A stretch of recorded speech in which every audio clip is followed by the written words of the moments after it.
Chapter 1. Hindi ko akalaing ganito ang mararamdaman ko sa araw ng kasal ko. Ang venue ay napakaganda, puno ng mga magagandang dekorasyon ng bulaklak, kumikislap ang mga ilaw, at ang sarap pakinggan ng sweet na musika mula sa violin. Bawat detalye, bawat petalo, at bawat note ay perpektong inayos para makalikha ng isang piece na para sa isang fairy tale. Ito dapat ang pinakamasayang araw ng buhay ko, ang araw na pinapangarap ng bawat babae, isang multi-milyong kasal, isang gown na kumikislap sa bawat hakbang, at isang selebrasyon na magiging usap-usapan sa buong bansa ng ilang araw sapagkat isang Montreal ang napapangasawa ko. Ang Montreal ay ang pinakamayaman angkan ng bansa, isang multi-billionaire na angkan. Pinangarap ng kahit sino ang isang Montreal dahil maliban sa kanilang yaman, taglay din nila ang isang napakagandang lahi. At isang Montreal talaga ang pinangarap ko simula pa nung bata ako at sa kanya din ako ikinasal ngayon. Ngunit habang nakatayo ako sa isang sulok, napapalibutan ng kagandahan at karangyaan, bumibigat ang puso ko sa kalungkutan na hindi ko mapigilan. Sinilip ko siya, ang asawa ko, ang lalaking pangarap ko, ang lalaking pangangaripan ng kahit sinong babae. Ang kanyang bihis ay perpektong akma sa kanya, ang ngiti niya ay kaakit-akit, at isa siyang prinsepe na pinangarap ko mula pa nung bata pa ako. Ngunit sa likod ng kanyang nakangiting mga mata sa mga bisita, ay ang pagkamuhi para sa akin. Hindi niya ako mahal. Sa totoo lang, kinamumuhian niya ako. Bawat haplos, bawat salita, bawat pilit ng ngiti ay masakit na paalala ng katotohanan ito. Pinakasalan ko ang isang lalaking nasusuklam sa akin. Na napilitan lang siyang pakasalan ako dahil sa nabuntis ako sa isang gabing may nangyari sa aming dalawa, isang gabi ng pagkakamali na hindi dapat nangyari. Ang mga bulong at sulyap na palihim, ang lamig sa kanyang tingin, lahat ay sumisigaw ng parehong sigaw, wala akong halaga sa kanya. Nagsigawan ang mga bisita nang magtango kami sa unang sayaw, ang kanilang mga mukha ay puno ng kasiyahan at paghanga. Nakita nila ang isang perpektong couple, isang tambalan na nilikha ng langit. Hindi nila nakita na sa bawat paghapit ng kanyang kamay sa baywang ko, hindi pagnanasa ang nakikita ko sa mga mata ng asawa ko kundi matinding galit. Hindi nila narinig ang lason sa kanyang boses nang bamulong siya sa akin, na hindi niya ako mahal pero kailangan naming magkunwari sa harapan ng mga bisita. Gusto kong sumigaw, ipagsabi sa kanilang lahat ang katotohanan, tumakbo palayo mula sa bangungot na ito at magkubli na lamang. Pero hindi ko magawa. Ako'y nakakulong sa magandang bilangguan na ito, nakatali sa mga pangakong walang halaga sa kanyang, ngunit lahat-lahat sa akin. Kaya ngumiti ako, tumawa, ginampanan ang papel ng isang masayang babaeng ikinasal. Dahil Leon ang inaasahan sa akin, ang gusto nilang makita. Habang lumalalim ang gabi, nahanap ko ang isang tahimik na sulok sa malaking bulwagan. Pinanood ko siya habang nakikihalubilo sa mga bisita, kaakit-akit at walang kapintasan, at naramdaman ko ang kirot sa aking puso. Inaala ko ang buhay na gusto kong makamtan, kaya sinukuan ko na ang pag-ibig ko sa kanya bago pa ako mabuntis na hindi sinasadya. Isang buhay na puno ng tunay na pagmamahal, kasama ang isang taong pinahahalagahan ako sa kung sino ako, hindi sa kung ano ang maibibigay ko. Nanunubog ang aking mga mata, pero pinilit kong pigilin, ayokong hayaang tumulo ang luha ko. Pinili ko ang landas na ito, sa hirap at ginhawa. At ngayon, kailangan kong harapin ito. Ang fairy tale na kasal, ang lalaking pangarap, lahat sila ay ilusyon lamang, nagtatago ng masakit na katotohanan ng isang kasal na walang pagmamahal. At habang nakatayo ako dito sa sulok, napakabigat ng aking naramdaman, napagtanto kong minsan, ang mga pangarap ay maaaring maging pinakamasamang uri ng bangungot. Ipinikit ko ang aking mga mata at inalala ko kung kailan nga ba nagsimula ang pagkamuhi ni Sacher sa akin. Si Sacher Montreal ay ang lalaking pinakasalan ko. Isa siyang doktor at still studying to become a surgeon. Bilyonaryo, matangkad at may magandang katawan, napakagwapo sa literal na kahulugan, halos perpekto, kaya talagang nakakainggit nga naman ako. May kakambal talaga ako, si Sofia, kahit identical twins kaming dalawa, pero pakiramdam ko, mas attractive talaga si Sofia kaysa sa akin, maliban sa galing niyang magdala sa sarili niya, napaka-lovable din niya, kaya madali talaga siyang magugustuhan. Mabait at friendly si Sofia, laging nakangiti na para bang hindi marunong magalit sa kung sino. Kabaliktaran naman ako kay Sofia, pakiramdam ko, ako yung bad side niya. Kay hirap naman kasi maging mabuting anak, kaibigan at babae kung si Sofia yung kakompetensya ko. When Sofia is the standard, napakahirap maging katulad niya kahit pa magkakambal kaming dalawa. Pero may problema kay Sofia, mahina ang puso niya. Kaya first priority talaga siya ng mga magulang ko kaysa sa akin. Mahal na mahal siya ng mga magulang namin, na dumating sa punto na naisip ko na okay lang sa mga magulang ko na wala ako basta nandyan lang si Sofia. Aminado ako na minsan hindi ko mapigilan ang mainggit sa kakambal ko, pero kahit naiinggit ako at nalinis, mahal ko ang kakambal ko. Mahal na mahal ko pa rin siya kahit may mga pagkakataon na parang moldita ako sa kanya. Kababata at matalik na kaibigan naming dalawa ni Sofia ang magpinsan na sina Gray at Shachar, pareho silang Montreal. 5 taon siguro kaming dalawa ni Sofia nang naging close namin silang dalawa, mas matanda silang dalawa ng 2 taon sa amin. Hindi bilyonaryo ang pamilya ko pero may kaya naman kami, nag-invest ang daddy ko sa isa sa mga sariling negosyo ng ama ni Gray. Samantalang, doktor naman ni Sofia ang ama ni Shachar. Parehong close sa aming dalawa ni Sofia si Gray, isang kuya ang tingin ko dito, sa kanya ko lang naramdaman ang maging equal kaming dalawa ni Sofia. Si Shachar naman ay mas gusto niyang makipaglapit kay Sofia kaysa sa akin. Selos na selos ako. Nung bata pa ako hindi ko kayang ipaliwanag kung bakit nagseselos ako pero habang nagkakaedad ako, mas lalo kong naintindihan ang dahilan, lumaki kasi ako na may matinding crush kay Shachar. Si Sofia naman ay crush na crush si Gray, in fact, ito ang pinangarap niyang maging asawa. Mas lalong tumindi ang pagkagusto ni Sofia kay Gray nang nangako sa kanya si Gray na pakakasalan siya nito pag nasa tamang edad na sila on our 10th birthday. Mula noon, umasa na ang batang puso ng kakambal ko. Kahit hindi naman talaga silang dalawa ni Gray pero itinaman na ng isip niya na boyfriend niya ito. Pero gusto ni Sofia na magkaroon ng label ang relasyon nila ni Gray. Marami kasing mga babae ang umaaligid kay Gray at naiinis siya dahil wala siyang karapatan na magalit dahil kaibigan lang siya kahit pa sinabi niya sa mga ito na nangako na si Gray sa kanya na pakakasalan siya nito pagdating ng tamang panahon. Lapitin talaga ng babae si Gray, mas lapitin ng babae si Gray kaysa kay Shachar dahil siguro ito sa personality ni Gray. Cool lang kasi si Gray. Maraming nagsabi na playboy ito pero sa totoo lang friendly lang naman ito. Si Shachar kasi, ubod ng seryoso, ubod ng bait na akala mo hindi makabasag pinggan kaya nakaka-intimidate minsan. Parang isang aklat si Shachar na kahit napaka-boring basahin, babasahin mo pa rin dahil na curious ka sa lihim na nakapaloob dito. Si Gray naman, masaya lang basahin, binasa mo dahil natutuwa ka. Iyan ang paliwanag ko sa kanila. It happened on our 16th birthday, handang-handa na ang lahat. Nakahanda na ang plano, pati na si Sofia, handang-handa na rin magtapat kay Gray. Pag hindi daw siya ang magtatapat, baka pumuti na lang ang buhok niya, hindi pa rin magtatapat si Gray sa kanya ng pag-ibig nito sa kanya.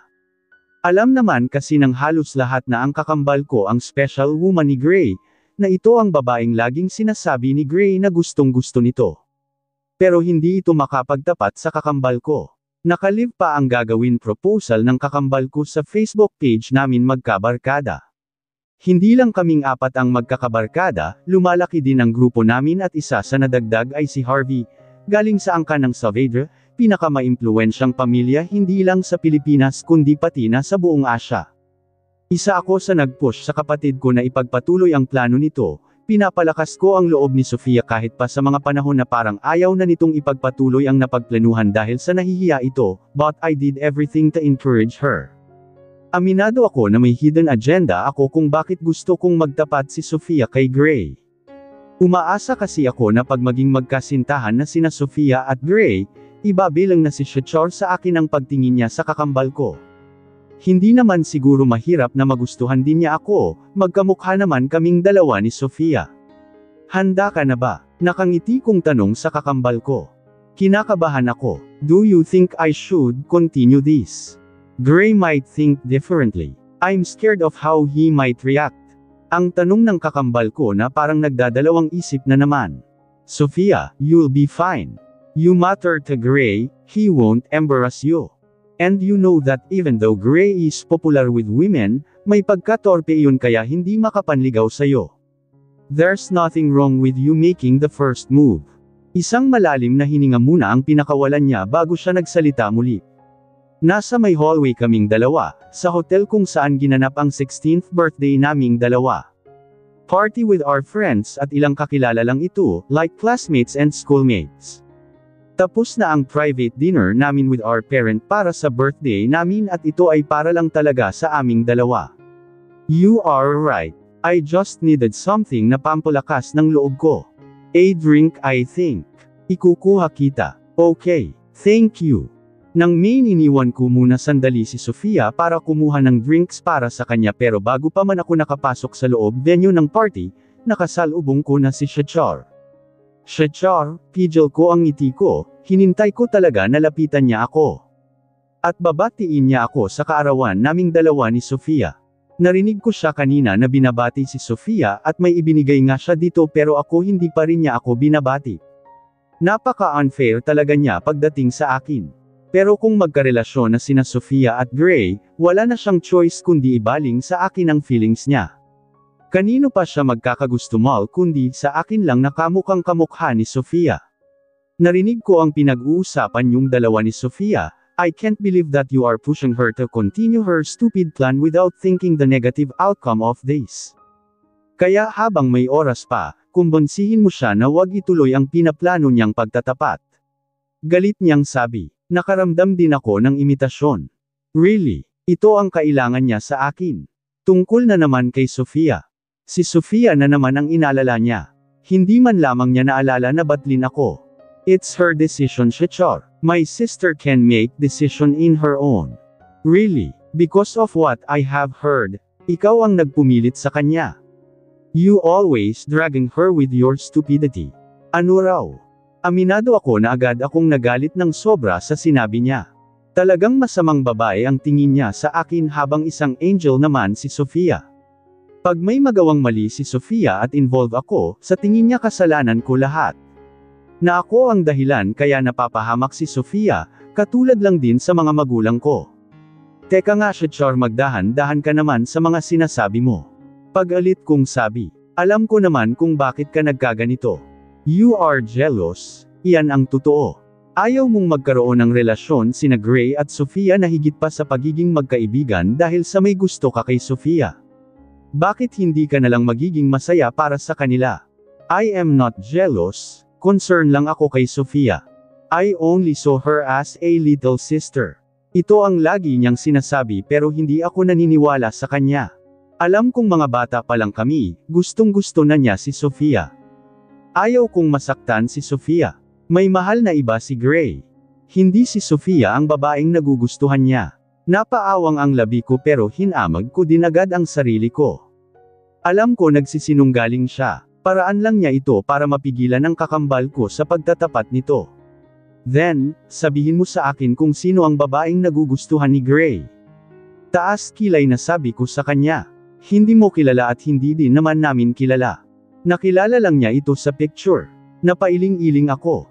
I don't want to entertain this nonsense. Paano mo magugustuhan ang isang tao na nakikita mo lang sa picture? Ano yan? Ewan ko sa'yo, Shachar. Lalampasan ko na sana siya pero mahigpit na hinawakan niya ang braso ko. Kaya napatingin ako muli sa kanya. If this turns out badly and Sofia ends up embarrassed, you'll have no one else to blame but yourself, Sophie. Keep that in mind, even if it's hard for you to accept. You need to understand that if things go wrong, I'll be incredibly disappointed in you. I'll even go so far as to say I might hate you for it, aniya, at madiin ang tinig niya. Mas lalong tumindi ang galit na naramdaman ko kay Shachar. Kung mangyari man itong sinabi ni Shachar, it's not my fault alone. Pareho kaming may kasalanan ni Sofia, nakakapagod naman kasi na sa akin lang niya isisisi lahat. Tinampol ko ang kamay ni Shachar na nakahawak sa akin pero imbes na bitawan niya ako, mabilis ang kilos niya at pabigla niya akong isinandal sa dingding. He pinned against the wall habang nakaharang ang kamay niya sa magkabilang gilid ko. Nanlaki ang mga mata ko sa ginawa niya. Ang lakas din ng tibok ng puso ko na parang may mga kabayong nagkarera sa loob ng dibdib ko. Now, tell me what you want from me, Sophie. Ibibigay ko, for you to convince your sister to stop this nonsense. Aniya sa akin sa nang-aakit na titig. Napalunok ako. Sunod-sunod. Naninigas ako at tila naumid ang dila ko na hindi ako makapagsalita. Nanatiling nang-aakit ang mga mata niya sa akin. Ngayon pa lang ito ginawa ni Shachar sa akin at ngayon ko lang siya nakita sa nang-aakit na titig kaya kinakabahan ako ng sobra, ang lakas ng pintig ng puso ko. Pero ginagawa lang naman niya ito para kay Sofia at hindi para sa akin. Hindi naman talaga niya ako gusto. Hindi nga niya naalala na batiin ako sa kaarawan naming dalawa ng kakambal ko. For him, si Sofia lang ang nag-exist at walang ako. Para lang akong hangin na hindi niya nakikita kahit nandyan lang ako lagi. Hindi ako nakikita, wala akong halaga. Sa isipin ito, mabilis kong hinamag ang sarili ko. Let me go, Shachar. Ani ko sa kanya. Sabay tulak ko sa kanya. Hindi siguro niya napaghandaan ang gagawin ko kaya agad akong nakawala mula sa kanya. Gulat na gulat siya sa ginawa ko. Sandali munang sinalubong ng namamasa kong mga mata ang matalim na titig niya sa akin saka ko siya tinalikuran at iniwan. Napatakbo ako papunta sa restroom at hindi ko mapigilan ang mapaiyak ng nasa loob na ako. Bakit ko ba iniiyakan si Shachar? Bakit ko ba iniiyakan ang katotohanan na hindi ako nag-e-exist sa mundo niya? Alam kong gustong gusto ko siya pero dapat ko ba siyang iyakan? Pinunasan ko ang luha ko. At napalanghap ako ng hangin para kalmayan ang naninikip kong dibdib. Ilang minuto muna akong nanatili dito sa loob ng restroom habang nakatingin sa kawalan, habang blanko lang ang isip ko. Saka ako bumalik sa kung nasaan ang kapatid ko. Anong nangyari sa'yo? Bakit ngayon ka lang? Agad na tanong ni Sofia sa akin. May hawak siyang baso, saka ko palang naalala na kukuha pala ako ng maiinom para sa kanya. Pero mukhang hindi na niya ito kailangan. Sofia, I think wag mo munang ipagpatuloy ang plano mo. I think, you and Gray need to talk this privately, just the two of you. Ani ko sa kanya, hindi ko ito ginawa dahil sa sinabi ni Shachar kundi dahil sa naisip ko din naman na hindi tama ito. Ano ka ba? Why a sudden change of mind? Is it because Shachar asked you to do this? Alam kong may gusto ka sa kanya pero hindi mo naman kailangan sundin lahat ng sinasabi niya sa'yo. Come on twin sister, ang gagawin kong ito ay hindi lang para sa akin, kundi para din sa'yo. I need to make a way for us to be happy. Me with Gray and you with Shachar. Hinawakan niya ang kamay ko. Hindi ko ito ginagawa dahil sa sinabi ni Shachar kundi dahil sa tingin ko kay, let's go, nakahanda na ang lahat. I may be in doubt kanina but it doesn't mean na atras na ako. I just need to hear your support so please. Huwag mo naman baguhin ang isip ko. I am determined to do this, and nothing could stop me, Sophie. Bumitaw siya sa akin at nagpasiuna na siya sa paglalakad. Wala akong nagawa kundi ang sundan na lang siya. Mukhang hindi ko na mababago ang isip niya. Bakit ba naman kasi ngayon ko lang naisip na baka hindi tama itong planong gawin ni Sofia? Nahuhuli na ang tamang pag-iisip ko. Pagpasok namin sa loob ng main venue, agad na hinanap ng mga mata ko si Shachar, nakatayo lang siya sa gilid at may hawak siyang kapata na may laman alak. Sinusundan niya ng tingin si Sofia, na ngayon kinukuha ang atensyon ni Gray. Napatingin naman ako kay Gray, kunot noo ito, halatang naguguluhan sa kung bakit pinapalapit ito ni Sofia. Sa paningin ko, namumula na ang mukha ni Gray, lasing na siguro ito, kaya mas lalo akong kinakabahan. Ewan ko ba kung bakit ako kinakabahan. At nagsimula ito nung sinabi ni Shachar sa akin na ibang babae ang nagugustuhan ni Gray at hindi ang kakambal kong si Sofia. Gray, simula ng kakambal ko, ramdam ko na kinakabahan siya pero kitang-kita ko ang determinasyon sa mga mata niya. Kalituhan naman ang nakikita ko sa mga mata ni Gray. Gray, gusto ko lang malaman mo na gustong gusto kita. I want more than just friendship with you. I know you feel the same way too. I want us to take the next step together. I want you to be my boyfriend, Gray. Do you want me to be your girlfriend too? Mas lalong napakunot ang noo ni Gray. Pagkalito at pagkabigla ang nakikita ko sa mga mata niya. Sandali kaming nagkatinginan ni Gray, nagsumamo ang mga mata ko sa kanya. Hindi ko lang alam kung naintindihan ba niya ang paitong pakiusap ko sa kanya. Sophia, listen to me. I don't want more than friendship with you. There's another girl that I like, and she's the only one I'm interested in. I see you only as a friend, and my feelings for you won't go beyond friendship. Ang sabi ni Gray, na ikinagulat ng halos lahat, pati na ako. Pero ang mas lalong naguguluhan ay ang kakambal ko. Tumahimik ang buong paligid pero meron din nagbulong-bulungan. Ipinalinggan ng kakambal ko ang mga mata niya at alam kong hindi maganda ang naramdaman niya lalo pat may ilang kababaihan ang nagtatawanan, at alam kong pinagtatawanan nila ang kapatid ko. Napatingin din ang kapatid ko sa cellphone niya at mas lalong tila sumama ang pakiramdam niya. Kaya napacheck na rin ako sa cellphone nang maalala ko na nakalive pala ang pagtatapat ng kakambal ko. At ganun na lang ang pangambang naramdaman ko nang nabasa ko ang mga pangit na komento para sa kakambal ko. Malandi daw ito. Makapal ang mukha na isipin na may gusto si Gray dito. Meron din mga nagsabi na hindi naman daw si Sophia ang gusto ni Gray kundi ako. At mas lalo akong nabahala sa comment na ito. Ayaw kong ito ang isipin ni Sophia kaya iba ang naging tugon ni Gray sa pagtatapat niya ng pag-ibig dito. Mabilis akong humakbang para lapitan ang kakambal ko pero napatakbo na ito bago ko pa ito malapitan, sinundan ko naman ito. Pumasok ito sa elevator, hindi ko na ito naabutan, dahil mabilis na naisara nito ang elevator na pinapasukan nito kaya ang isang elevator ang ginamit ko, mabuti na lang at nakatambay ito at walang gumagamit. Naabutan ko si Sophia sa may lobby. Sophia, wait, ani ko agad, napahinto naman siya. At hindi ko inaasahan ang susunod niyang gagawin sa akin. Humarap siya sa akin at kasabay nito ay isang sampal ang pinadapo niya sa pisngi ko.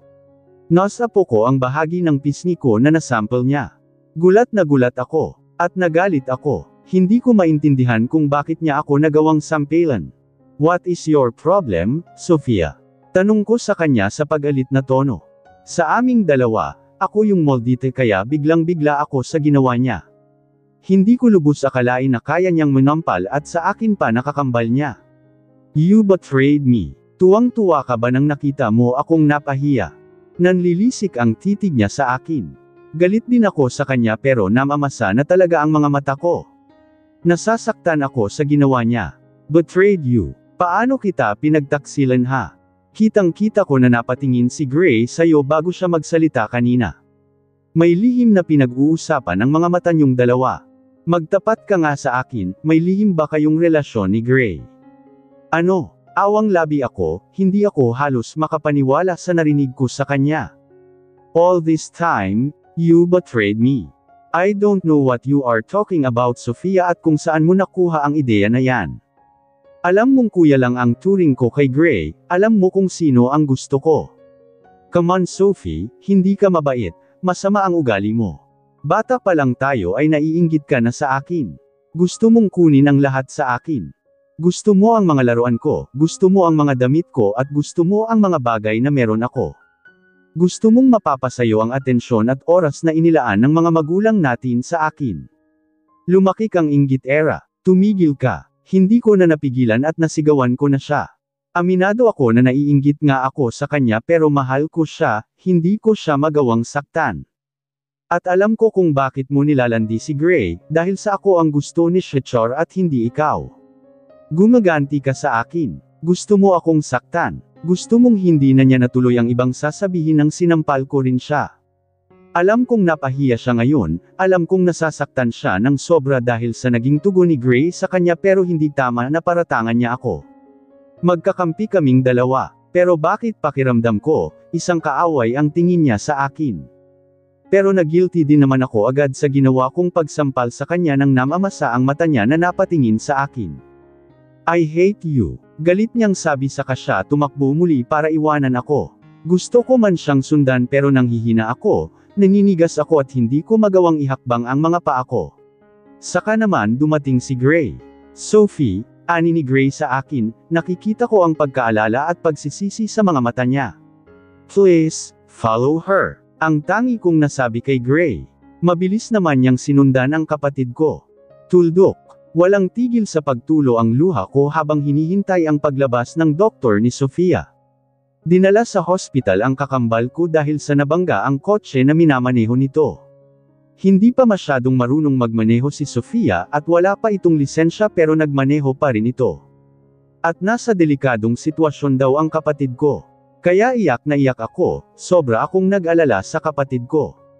Maya-maya lang, dumating ang mga magulang ko. Mom and Dad, salubong ko sa mga magulang ko. Alam kong sa kanila ako dapat humugot ng lakas ngayon. Pero hindi ko napaghandaan ang gagawin ni Daddy sa akin dahil isang sampal ang ginawa niya sa akin. Gulat na gulat ako. Akala mo ba hindi namin alam ang pinagagawa mo sa kapatid mo? Galit na sabi ni Daddy.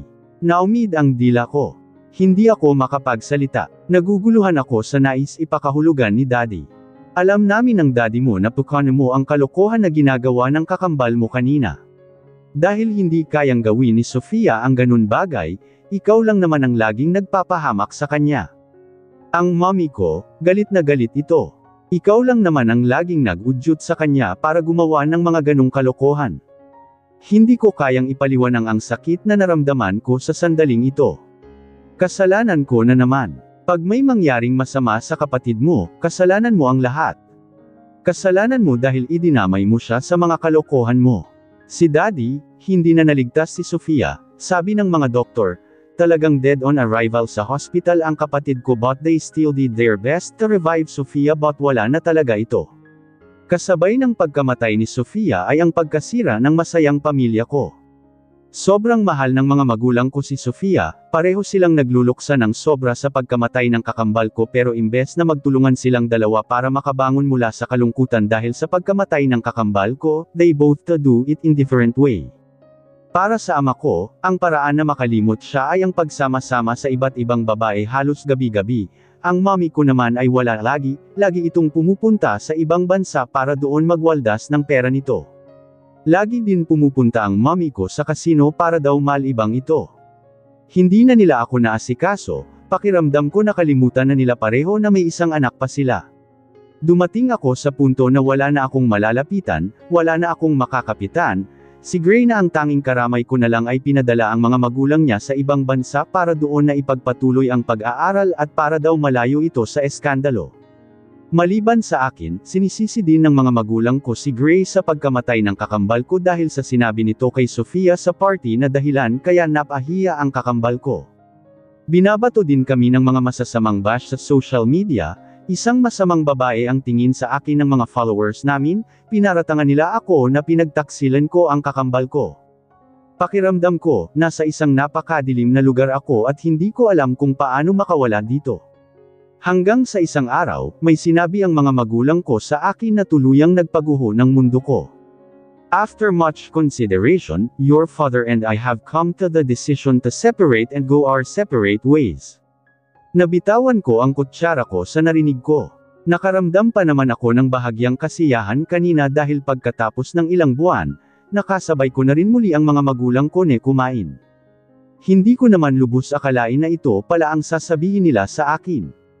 Bago ang pagkawala ni Sofia, hindi ko kailanman naisip na maghihiwalay silang dalawa. They are a picture of a perfect couple. Mahal na mahal nila ang isa't isa.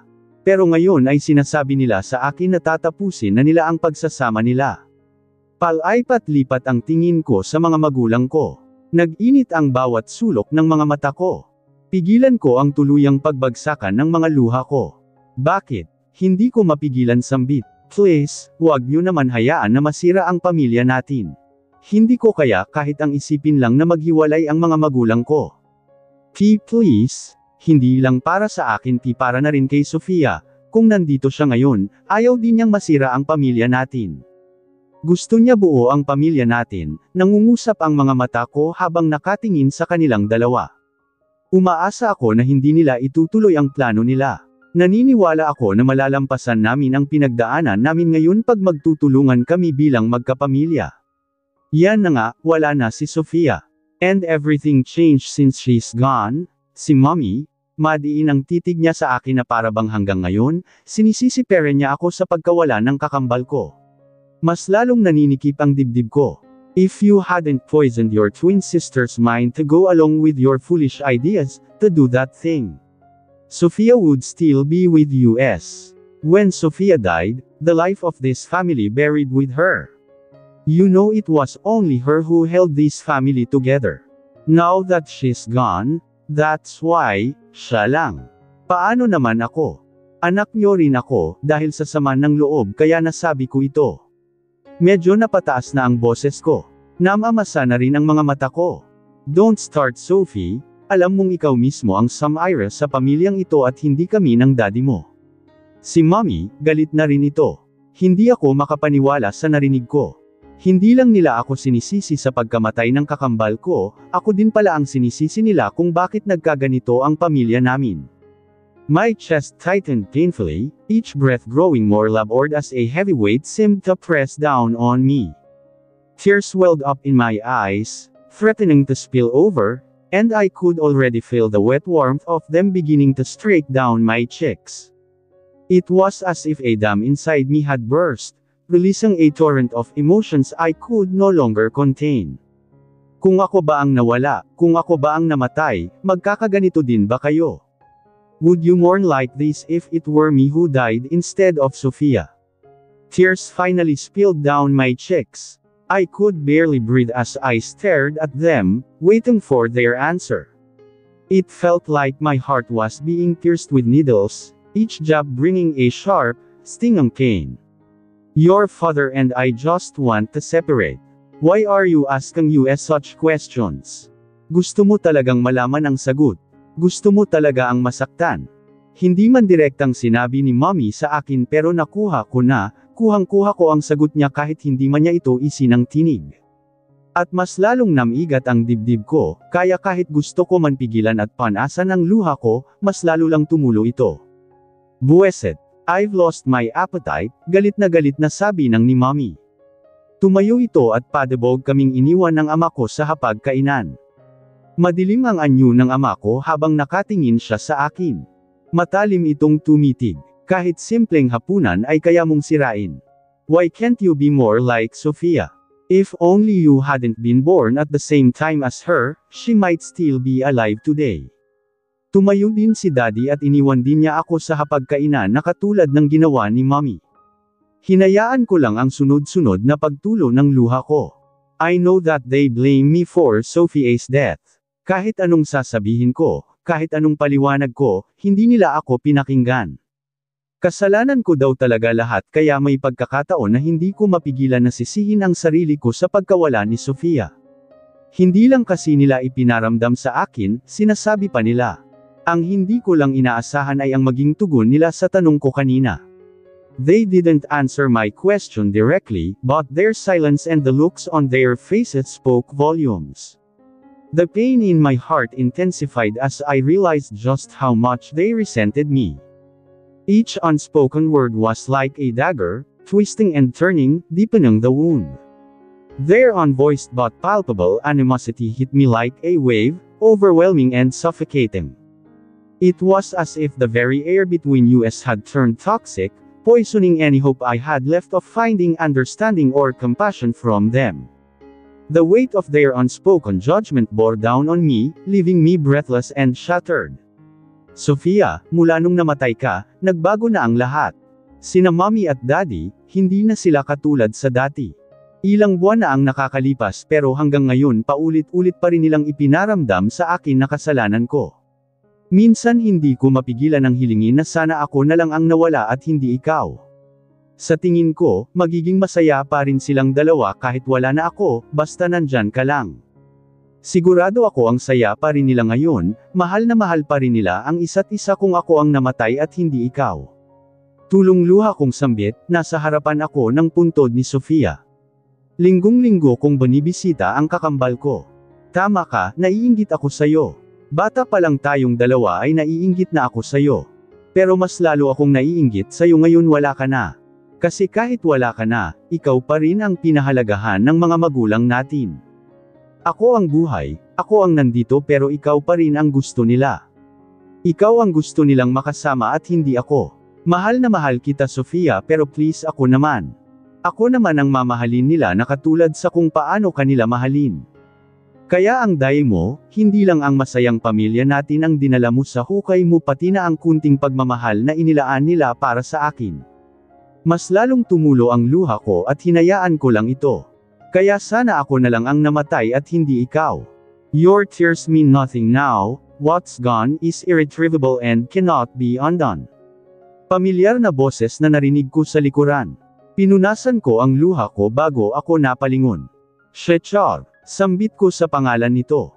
Ilang buwan ko na siyang hindi na nakikita, hindi pa kasi ako pumapasok muli sa paaralan dahil sa masyado pa akong na-phobia sa mga nangyari. I was being bullied not only in social media but also nung sinubukan kong pumasok minsan sa paaralan. Halos lahat ng kakilala naming dalawa ni Sofia, they blame me for what happened of my sister. Dumaan rin ako sa matinding depression na mag-isa kong hinarap, at hanggang ngayon, hindi pa ako tuluyang gumaling. Hindi din nagparamdam sa akin si Shachar, he didn't comfort me. Aminado ako na silang dalawa ni Gray ang inaasahan kong dadamay sa akin dahil mga kababata ko sila pero hindi ako dinadamayan ni Shachar. Do you know why your parents turned out that way?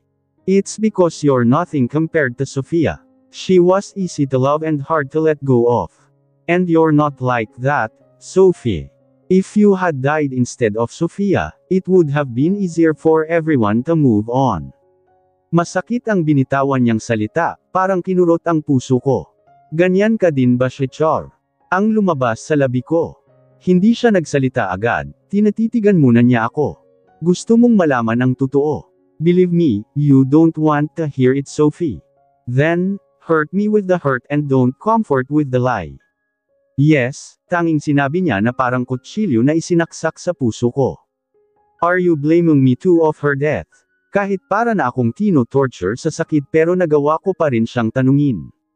Nag-init na naman ang bawat sulok ng mga mata ko. Oo, kung nakinig ka lang sa akin maaring buhay pa siya hanggang ngayon. There's no one else to blame for her death but you. She tried to stop Sofia, but she is determined. Alam niyang hindi niya ito mapipigilan pa sa plano nitong gawin. At may nakapagsabi sa akin na inaway mo siya pagkatapos, you even slapped her. And now, you're crying as if nasasaktan ka sa pagkawala niya. Talagang mapagkunwari ka. Walang kang karapatan na pagsalitaan ako ng ganyan dahil hindi mo alam ang pinagdaanan ko, ang sakit na dinaramdam ko nang nawala ang kakambal ko. Ani ko, kasunod ay ang pagtulo ng luha ko. Hindi ko napigilan ang sarili ko at sumabog ang emosyon ko. Sino ka para i-validate ang naramdaman ko sa maling paraan? I'm deeply hurt and devastated by her loss, na higit pa sa naramdaman nyo. My pain and sadness are real, pero hindi nyo yan nakikita. Hindi ko lang kapatid si Sofia, kakambal ko din siya. When she's gone, a part of me is buried with her. Mahal na mahal ko si Sofia. Hindi pagkukunwari ang pagmamahal na naramdaman ko sa kanya.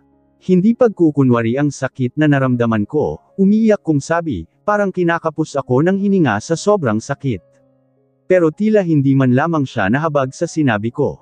Nanatiling malamig ang titig niya sa akin. I don't know, Sophie, I am not too sure. Kailangan ko pa bang sundan si Sofia to let you know that I am hurt deeply? Hindi ko sinabi sa'yo pero kung gagawin mo yan it's your choice anyway. Mas lalong napatulo ang luha ko. Wala akong halaga sa kanya. Ramdam na ramdam ko ito.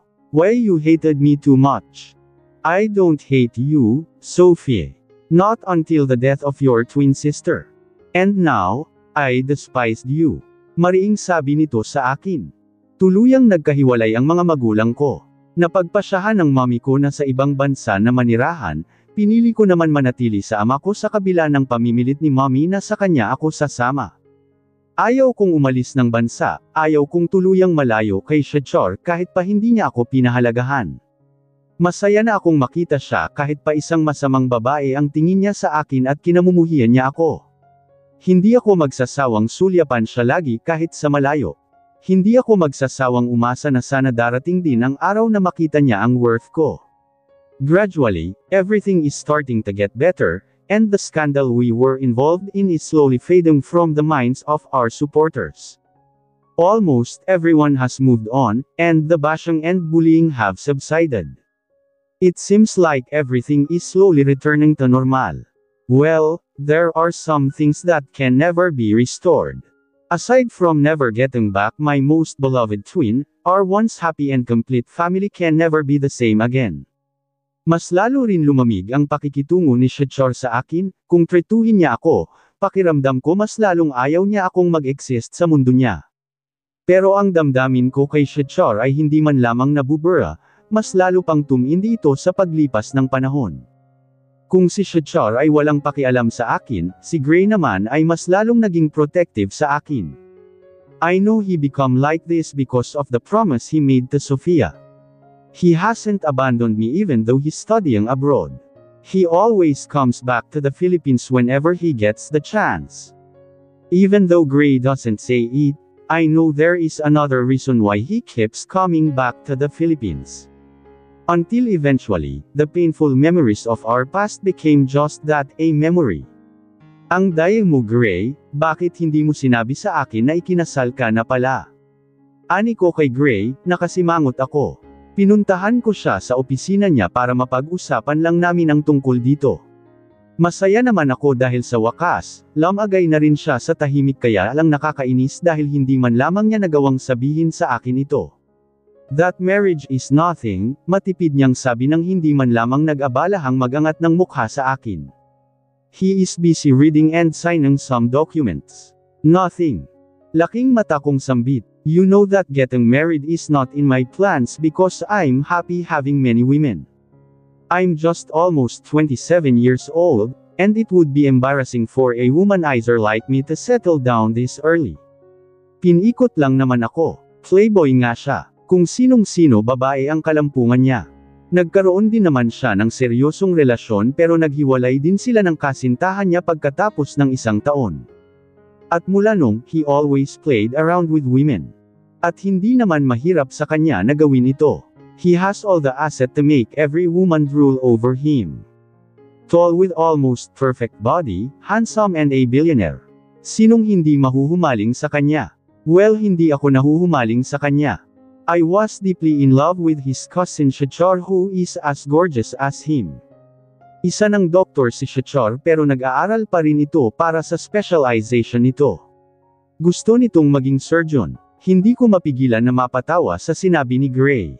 Hindi naman siya mukhang galit kaya naisip ko na pwede ko siyang biruin. Deserved mo yan. Sa wakas, may naglakas loob na rin na pikatin ka. Sinaman niya ako ng tingin pero alam ko naman na hindi talaga siya galit. Tumayo siya, nagpaalam siya sa akin, aals muna daw siya sandal, pupuntahan daw niya ang ama niya sa opisina nito. Pero napakunot-noo ako dahil ang bilis niyang bumalik. Pakiramdam ko hindi pa siya umabot sa opisina ng ama niya. May nakalimutan ka. Play along with me, Sophie. Ano? Nalilito ako. Just play along with me. Nalilito man pero sinunod ko na lang ang instruction na ibinigay niya sa akin. Ewan ko ba kung bakit niya ito ginagawa. I heard you got married. How is your wife? Ani ko sa kanya pagkatapos niyang sumenyas na sisimulan na namin ang drama namin. Can we not talk about my boring wife? It just annoys me. Ang sagot niya, kainis itong si Gray. Mukhang plano nitong sakta ng asawa at idinamay pa ako. Lalabas akong kontrabida dito, pero hindi ko naman siya matanggihan. Kaming dalawa ang magkakampi, nagtutulungan kaming dalawa sa kahit ano. Kaya kahit nakakabweset itong pinapagawa niya sa akin, ginagawa ko pa rin. It's like you're saying that your wife means nothing to you. Yes, she is, sinaman ko siya ng tingin. You're quite a character, Gray. It's rather amusing. You went ahead and got married, but it seems your wife holds no value to you. What's the real reason behind marrying her? Is she merely a scapegoat to fend off the woman who's been relentlessly pursuing you, claiming she's pregnant with your child? Isang kasinunggaling ba ito? Pero sa totoo lang, marami naman talagang babae ang nag-claim na nabuntis sila ni Gray pero hindi nila mauto ang kaibigan ko. Paternity test muna bago niya akuan ang bata. Ang bata lang, hindi ang ina. Kaya wala talagang nagtagumpay na pikatin si Gray. Ito lang ang sinasabi niyang asawa ang nanalo sa lahat. Parang ganun na nga, Nung ipinakita ko sa babaeng yun ang marriage certificate ko, tinigilan ako agad.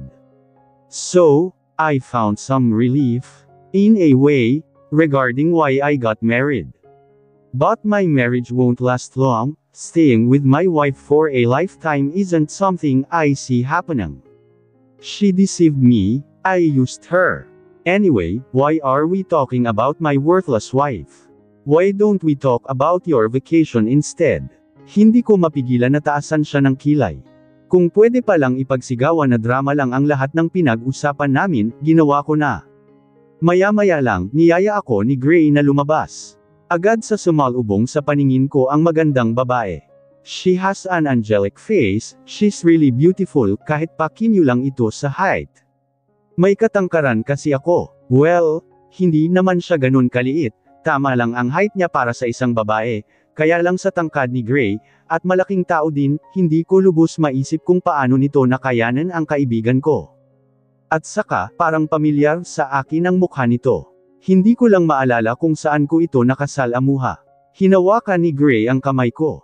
Gusto ko itong bawiin pero ang higpit ng pagkakahawak ng gago sa kamay ko.